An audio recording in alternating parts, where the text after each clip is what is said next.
Welcome back to city news. YCP పాలనలో దెబ్బతిన్న రాష్ట్రాన్ని తిరిగి అభివృద్ధి చెందిన రాష్ట్రాలకు దీటుగా తీర్చిదిద్దాలన్న లక్ష్యంతోనే టీడీపీ, జనసేన, బీజేపీ కూటమిగా ఏర్పడి పనిచేస్తున్నాయని, అందుకు అనుగుణంగా అన్ని పార్టీల నాయకులు, కార్యకర్తలు కలిసికట్టుగా పనిచేయాలని కేంద్ర సహాయ మంత్రి డాక్టర్ పెమ్మసాని చంద్రశేఖర్ అన్నారు. పట్టణంలోని ఎన్వీఆర్ కళ్యాణ మండపంలో కృష్ణా, గుంటూరు జిల్లాల పట్టభద్రుల ఎమ్మెల్సీ ఆలపాటి రాజేంద్ర ప్రసాద్ విజయోత్సవ సభ నిర్వహించారు. కార్యక్రమానికి విచ్చేసిన పెమ్మసాని చంద్రశేఖర్ మాట్లాడుతూ, త్యాగాలకు ప్రతీకగా తెనాలిలో ఆలపాటి విజయోత్సవ సభ ఘనంగా నిర్వహించడం సంతోషంగా ఉందన్నారు. టీడీపీ, జనసేన, బీజేపీ నాయకులు, కార్యకర్తలు ఎంతో ఉత్సాహంగా పనిచేసి ఆలపాటిని 33 నియోజకవర్గాల్లో దేశంలోనే ఎక్కడా లేని విధంగా మంచి మెజారిటీతో గెలిపించారని వారందరికీ శుభాకాంక్షలు తెలిపారు. రాష్ట్రంలో కూటమి ప్రభుత్వం మరో 15 ఏళ్లు పనిచేయాల్సి ఉందని, అప్పుడే రోడ్లు, పరిశ్రమలు, ప్రాజెక్టులు వంటివి అన్ని సమకూరగలవన్నారు. ముఖ్యమంత్రి చంద్రబాబు నాయుడు, ఉప ముఖ్యమంత్రి పవన్ కళ్యాణ్, బీజేపీ, నరేంద్ర మోడీలు రాష్ట్రాన్ని తీర్చిదిద్దాలన్న ఆశయంతో ఒక పార్టీగా, బలమైన శక్తిగా కూటమిని ఏర్పాటు చేశారని, దానికి ఎక్కడా కూడా విఘాతం కలగకుండా చూడాల్సిన బాధ్యత ప్రతి ఒక్కరిపై ఉందన్నారు. తెనాలి గడ్డపై త్యాగానికి నిదర్శనం, ఆలస్యమైన మా అందరి చేత ఓటు వేయించుకొని 6 సంవత్సరాలు అధికారం అనుభవించబోతున్న అదృష్టవంతులు ఆలపాటి రాజేంద్ర ప్రసాద్ గారు. వస్తా ఉంటే చూసా మీ అభిమానం, మీ ఉత్సాహం ఇవన్నీ. యాక్చువల్ గా ఎలక్షన్స్ ముందే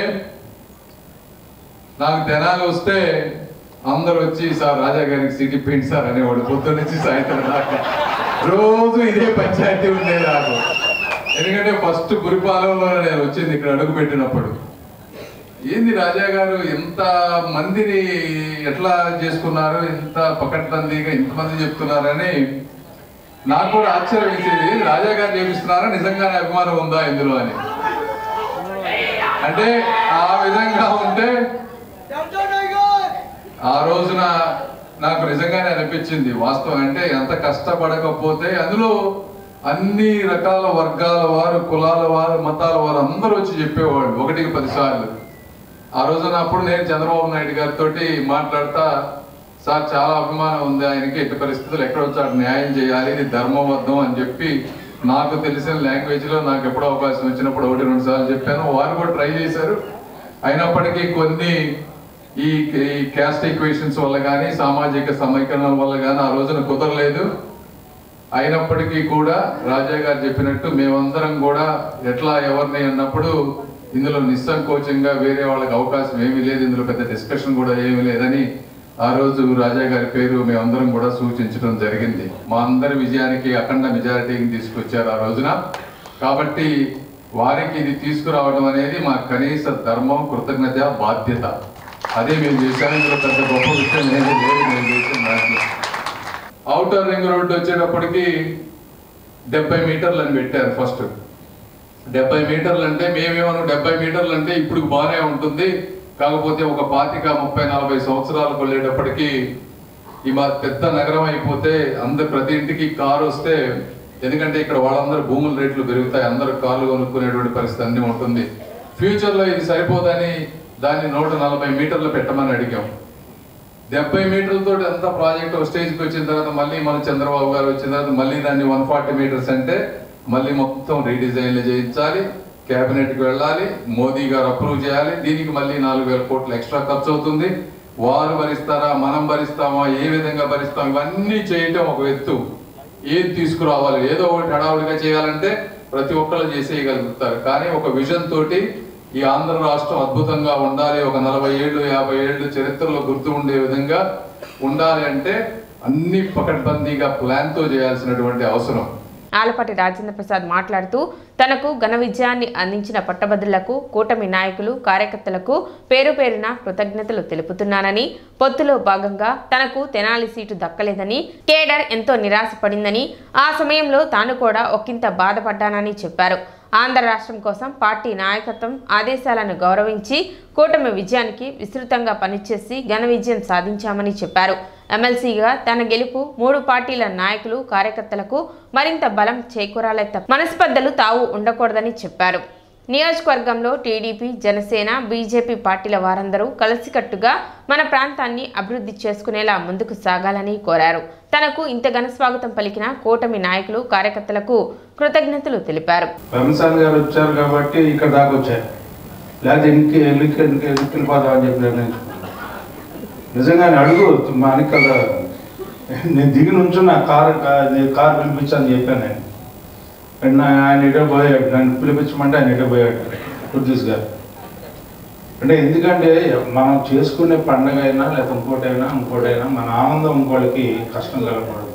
మీరు రోడ్డు పొడుగుతా మీరు పండగ వాతావరణం పెడితే రోడ్డు పొడుగుతా డిస్టర్బెన్స్. ఒకే ఊళ్ళో 3 పెట్టించి 4 పెట్టించి కుర్దీస్ గారికి వినోదం చూడాలనుకున్నాడు. ఇవాళ నాకు అగ్ని పరీక్ష పెట్టాడు, ఎందుకంటే ఎప్పుడు పెడతా ఉంటాడు. మళ్ళీ ఇది కూడా ఒక పరీక్ష పెట్టాడు. మీ అందరూ ఎంతో అభిమానం అనేది నేను చెప్పుకోలేను. మీరు చూపించే అభిమానం కానీ, లేకపోతే దాదాపు నేను ఇన్ని సంవత్సరాలు రాజకీయాల్లోకి వచ్చిన వేమూరులో అట్లాగే ఇప్పటికి నేను 15 ఏళ్ళు అయి వదిలేసినా కూడా అక్కడున్న నాయకత్వం కానీ, ఇక్కడున్న నాయకత్వం కానీ నా అనేది కాకుండా మరి అందరికీ కూడా మరి నా బాధ్యత. నాకు వివాదంగా ఉండాలని ఉండదు ఎవరితో కూడా.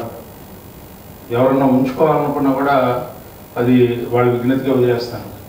కానీ నేను ఒక్కటి మీ అందరికీ చెప్పేది ఏంటంటే, మీకున్నటువంటి చిత్తశుద్ధి పార్టీ పట్ల, మిమ్మల్ని చూస్తే మీకున్నటువంటి ఒక నమ్మకం, ఈ విశ్వాసం ఈ పార్టీ పట్ల మరి కొత్తగా నేను నిరంతరం కూడా మిమ్మల్ని చూసిన కొద్దీ కూడా నాకు ఇంకా శక్తి నాకు రావాలని చెప్పి కోరుకుంటా మీకు సేవ చేయడానికి.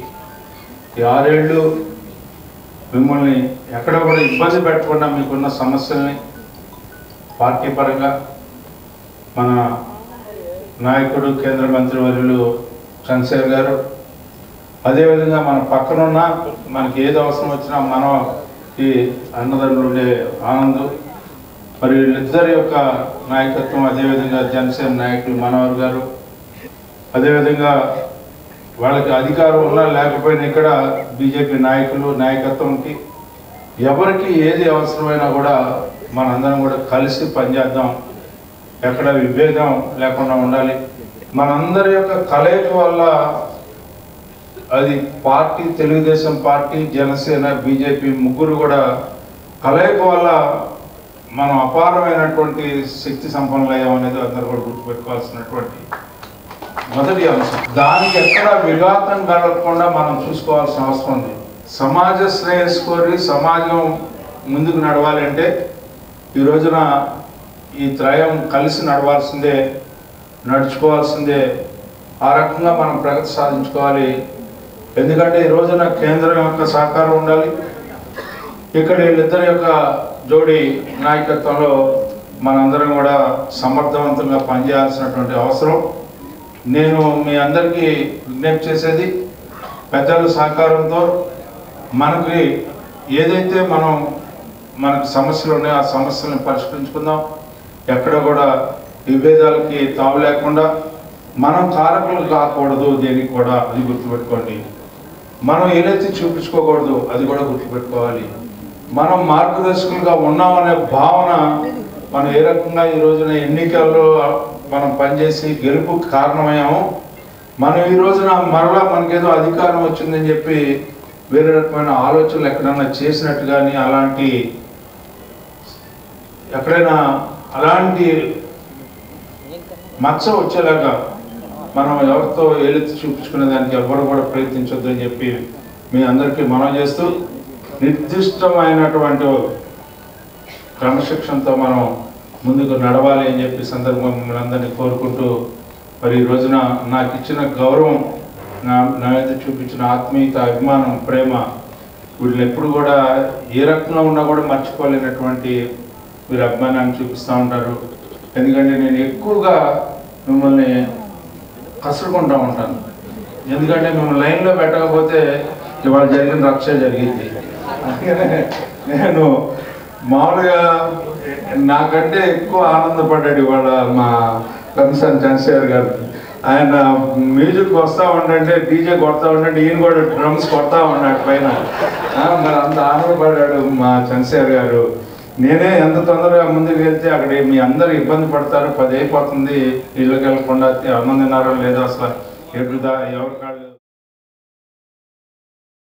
కార్యక్రమంలో వేమూరు శాసనసభ్యులు నక్క ఆనంద్ బాబు, ఎమ్మెల్సీ బీటీ నాయుడు, పిల్లి మాణిక్యారావు, బీజేపీ జిల్లా అధ్యక్షులు తిరుపతిరావు, మాజీ మహిళా కమిషన్ చైర్పర్సన్ నన్నపనేని రాజకుమారి, పెద్ద సంఖ్యలో కూటమి నాయకులు, కార్యకర్తలు పాల్గొన్నారు.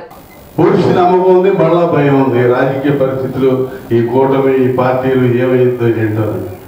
రిజల్ట్ వచ్చింది, బ్రహ్మాండమైన మెజార్టీ, 164 సీట్లు వచ్చేసింది.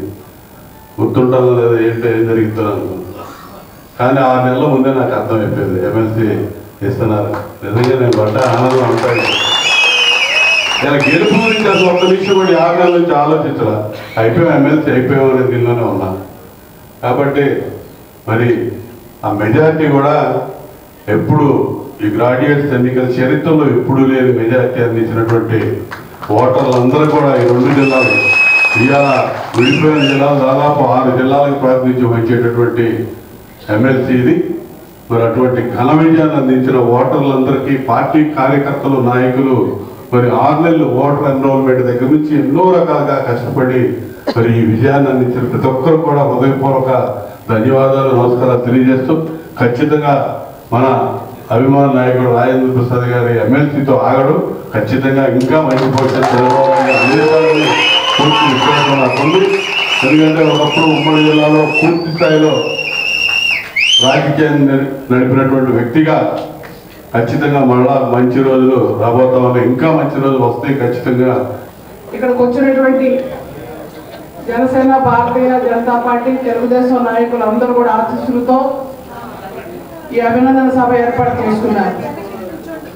ఇంతమంది ఊరేగింపులు పాల్గొని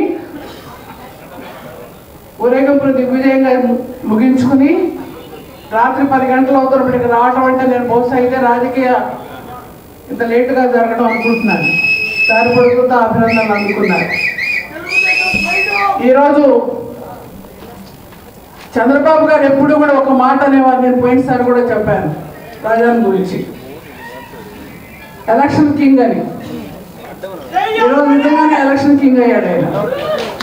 ఆలపాటి గారికి నిజమైనటువంటి అభిమానులతో వెల్బెస్టర్గా నేను గుర్తు చేస్తున్నానండి. ఆయన ఎమ్మెల్యేగా ఇక్కడ గెలుచున్నట్టయితే, మంత్రి ఒక రాకుండా ఉన్నట్టయితే, ఎందుకంటే చాలా మంది సీనియర్స్ మంత్రులు రాలేదు చెప్తున్నాను. కాబట్టి ఆయన మామూలు ఎమ్మెల్యేగా ఉండేవారు ఇక్కడ, అంతే కదా. అందరు ఎమ్మెల్యేలు ఒక ఎమ్మెల్యే. ఇక్కడ ఎమ్మెల్యే సీటు రాకుండా పొత్తు ధర్మంతో మనం జనసేనని గెలిపించుకుంటే, రాజా గారు ఖాళీగా ఉంటే ఎట్లా అని ఆలోచించినప్పుడు రాజా గారు కూడా బాధపడి ఉండొచ్చు, సీట్ రానందుకు, వదులుకోవాల్సి వచ్చినందుకు. పూర్తి ధర్మం ఏమంటారు, మన పొత్తు ధర్మం కాబట్టి వదిలేసామని సరిపెట్టుకుంటూ. ముందుగా రాజేంద్ర ప్రసాద్ గారికి అభినందనలు తెలియజేస్తా ఉన్నాం. ఎమ్మెల్సీ ఎన్నికలంటే ఏదో గుట్టు చప్పుడు కాకుండా జరిగేటువంటి పరిస్థితిలో మొన్నటిదాకా ఉండేవి. కానీ ఒకసారి ఒక సీటు కోల్పోయిన తర్వాత అతను నిరంతరం ఒక పార్టీని నమ్ముకొని ఉన్నప్పుడు, నిబద్ధత కలిగినటువంటి నాయకుడైనప్పుడు, సొసైటీలో అందరినీ నడిపించగలిగినటువంటి నాయకుడైనప్పుడు, నాయకుడు ఏ విధంగా తక్షణపరచబడి ఇబ్బంది పడి ఒక అవకాశాన్ని ఎట్లా ఇస్తారనేది చంద్రబాబు నాయుడు గారు ఇవ్వడం ద్వారా మనం చూసాము. ఈ ఎన్నికల్లో నక్కజిత్తుల జగన్మోహన్ రెడ్డి చాలా ప్రయత్నాలు చేశారు. ఆయన తోటి చేతులు కలిపినటువంటి వాళ్ళు ఏ విధంగా అయిపోయారో కూడా మనం చూసాం. మేధావులు అనేటువంటి వాళ్ళు ఒక్క మాట చెప్పి నేను ముగిస్తాను. మేధావులు అనేటువంటి వాళ్ళు భవిష్యత్తుని అంచనా వేసి ఆ భవిష్యత్తులో భావితరాలు బాగుండటం చూసే వాళ్ళని మేధావులు అంటారు. స్వప్రయోజనాల కోసం, పదవుల కోసం, చిన్న చిన్న విషయాలకి లొంగిపోయి బానిసలుగా ఉండేటువంటి వాళ్ళు మేధావులు కాదు అని చెప్పేసి మొన్న ఎన్నికలు నిరూపించబడ్డాయి. యంగ్ జనరేషన్ టీం ఆధ్వర్యంలో వికలాంగులకు మరియు పేదలకు నిత్యావసర సరుకులు పంపిణీ నిర్వహించారు. యంగ్ జనరేషన్ టీం చేస్తున్న సేవా కార్యక్రమాలలో భాగంగా 4 పేద కుటుంబాలకు నిత్యావసర సరుకులు పంపిణీ చేయడం జరిగింది. ఐతానగర్కు చెందిన లింగేశ్వరరావు, అన్నారావు, మార్స్పేటకు చెందిన సుశీల మరియు పద్మ కుటుంబాలకు నిత్యావసర సరుకులు పంపిణీ చేశారు. తమ సంస్థ ద్వారా ఇటువంటి సేవా కార్యక్రమాలు భవిష్యత్తులో కూడా కొనసాగిస్తామని యంగ్ జనరేషన్ టీం అధ్యక్షులు సాదిక్ తెలిపారు. కార్యక్రమంలో నవీన్, శివ తదితరులు పాల్గొన్నారు. తల్లిదండ్రి జన్మనిచ్చిన, దేవుడు ప్రాణం పోసిన, నా జీవనోపాధికి బాగా ఆపత్తులో నాకు దేవుడిలాగా నన్ను నా బాధలని తీర్చి, నా ఆకలి బాధ తీర్చి మా కుటుంబాన్ని చల్లగా చూస్తున్నాడు సాత్విక్ బాబు. ఆ బాబు లేకపోతే నేను చాలా ఇబ్బందులు పడేవాడిని. నాకు మగపిల్లలు లేరు, నాకు ఆ బాబే మగపిల్లాడు. నా కుటుంబానికి అన్నిటికీ ఆదరవు ఆయనే. మంచి మనిషి. ఎన్ని జన్మలు ఎత్తినా అలాంటి నా కడుపును పుట్టాలని నేను కోరుకుంటున్నాను. ఆ బిడ్డగా, నా బిడ్డగా సాత్విక్ బాబు నా కడుపును పుట్టాలని కోరుకుంటున్నాను ఎన్ని జన్మలు ఎత్తినా.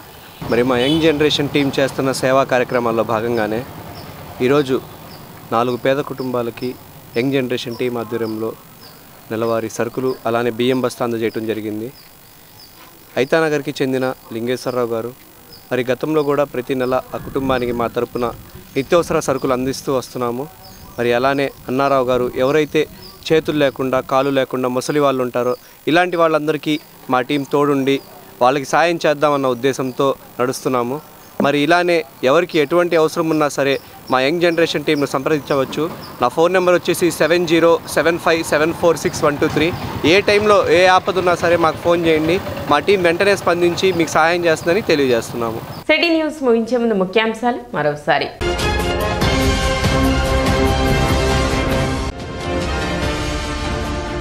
తెనాలిలో ఎమ్మెల్సీ ఆలపాటి రాజేంద్ర ప్రసాద్ కు ఘన స్వాగతం పలికిన కూటమి శ్రేణులు.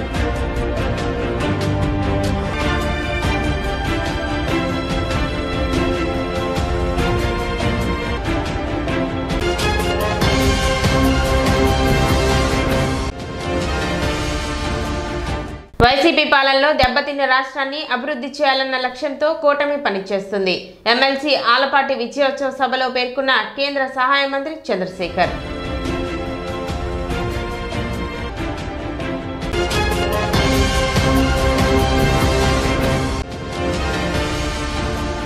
పెంచిన ఎంపీ స్థానాల రేషియో ప్రకారం ఆంధ్రప్రదేశ్కు ఎంపీ స్థానాలు పెంచాలి.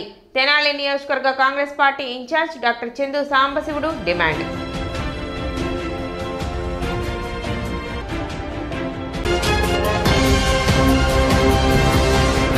సిటీ న్యూస్ ఇంతటితో సమాప్తం. నమస్కారం.